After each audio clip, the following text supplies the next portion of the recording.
Hey, it's the Dram, it's Dr. Rick, and I'm doing an unboxing today on creatine. Now Foods creatine. I already took about 4,500 grams of this, and typically creatine is meant as a performance enhancer at 5 grams a day. And you don't have to do a load anymore. Previously, you'd have to do 10 to 15,000 grams a day for about a week. And then you back down to 5,000, maintain for about a month, and then you hit your max. So nowadays you don't really have, the data says you don't have to load up, you just go straight to 5,000 a day.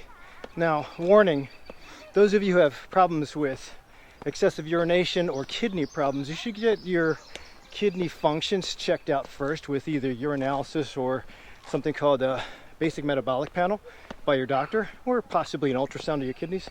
I think it's important. But short of that, biggest side effect that I'll personally come across is the nastiest muscle cramps. So I remember as I hit a max, I was maintaining 5,000 grams a day of powder. I did that back in the 90s when it was popular, and I maintained it for about a month. And I remember stretching in Wheaton, and as I was stretching, I was sitting with a friend of mine, I remember getting a cramp of my rectus abdominis, and it is very unusual to have a rectus abdominis cramp, but the entire, from the xiphoid process down to my pubic symphysis, it cramped, and I was doubled over like this. I couldn't sit up because the muscle was too painful to oppose, and at the same time, because I couldn't sit up, I was doubled over. I also started to panic, and I couldn't get a deep breath, so I was about to pass out. Now, that's probably more psychological than anything. Bottom line is that I think it's a safe supplement. 5 grams a day I think is fair, but you should cycle off. Even if you use cardio and HIIT training, if you can do the best you can, maintain that, push aggressively, get as best as you can, and then when you're about to hit your 1 rep max or the best performance ever, about a month before you hit that max, start loading up with creatine. I think it'll give you the push that you need to get you past previous ceilings or plateaus. I happen to like Now Foods Sports Edition, but there's many others out there. Creatine monohydrate is the way to go as far as when to use it.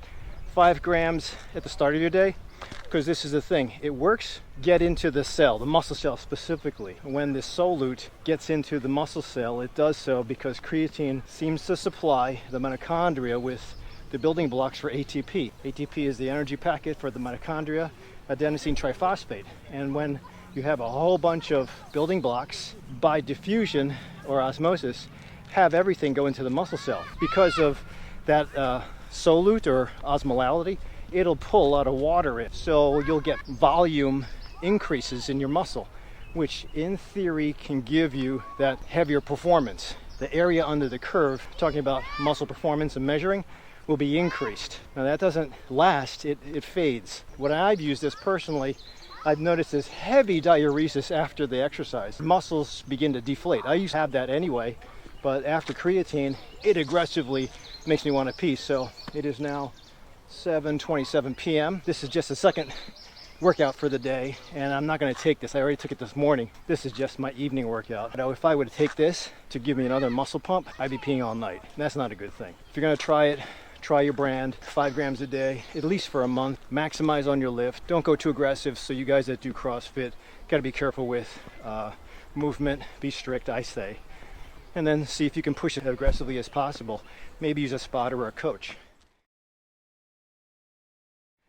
2-a-days. So those of you who played football in high school or college, during the beginning of the season, coaching staff had most people practicing 2-a-days. Essentially when you go in, practice in the morning, go through whatever you can get through as far as practice when the temperature's not so hot. Then you let the day burn out, especially noontime, super hot. Right before dusk, like now, you hit another practice. Maybe not as aggressive. It depends on the team, depends on how much endurance they've developed in the preseason. 2-a-days, I think, for your average non-football player can serve well. That idea about using muscle metabolism as a way to thwart elevated glucose, plaquing, cholesterol, high blood pressure, all those things will come as you age. And the problem is when you age and you also gain weight, will come at an accelerated pace. And then when one comes, the others soon follow. if you can stimulate metabolism to stay elevated. I mean, in the morning, if you exercise, you'll stay elevated for a while. If you have good thoughts, if you're not too stressed out, that'll stay elevated for a while. Something else in the day will take priority. Whether you drive and get pissed off, work and problem solving gets in the way, something else takes the precedent for you to concentrate on, and then eating and exercise comes into a low priority state. So when that happens, you might knock off your pedestal as far as staying diligent to a nutrition plan. When you constantly stay in a heightened sense of stress, frustration, that too will tell the body to secrete certain hormones. It's important to send the messages. Do your message sending in the morning, but try to engage something at night too, like your two-a-days. If you can turn on a little bit of exercise, not right before you sleep, because that'll send the messages to your brain that it's not time to sleep, it's time to exercise. Maybe before dinner so that you're not so guilty when you do eat that nasty meal, but something where you time a small exercise routine in the afternoon or early evening. That's a two-a-day. I think it's fair, not the entire year, but it's fair to implement that, deploying all your techniques to hit your goal, your summit. I'm going to hit a summit August 26th. And if you haven't figured out, I'm going to stop talking as I accelerate upward. I'll go back to talking when I go across the other side. I guess the question that some people are asking is if there's a difference between doing a long one set of exercise versus splitting that up and doing two short two-a-days. My thinking is if you hit high intensity interval training, a very high and sustained elevated heart rate, most of you have been exercising for a while, you're just learning to develop it for your age. And I really think that if you stay ahead of the game and try to beat disease before it comes, you will be able to avoid some of the crap that your colleagues, equally aged friends, are going through. It's not a guarantee, but exercise, nutrition, peaceful sleep, mindful practice are always important. Everybody has their rationale of what's cooking from scratch and what is being active. So get to a coach to decide that you're good enough. And I'd be your coach. So www.herbal411, new patient consult, and try me on for size. I'll give you a challenge. But two-a-days I think would be fair, especially if you're a parent for 3 kids or you're working 50 to 60 hours a week. Impossible. So I'd say split it in half, go aggressive, and do HIIT training twice a day.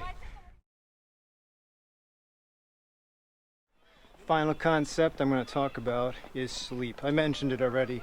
Full disclosure, I'm a medical cannabis card holder because of fibromyalgia, irritable bowel syndrome. I use medical cannabis for sleep. I've been able to dial in my sleep where I go to bed at 10, I wake up at 6, and I sleep straight, which is really cool at the age of 59. Because my urology friend said it's normal to wake up once or twice to pee.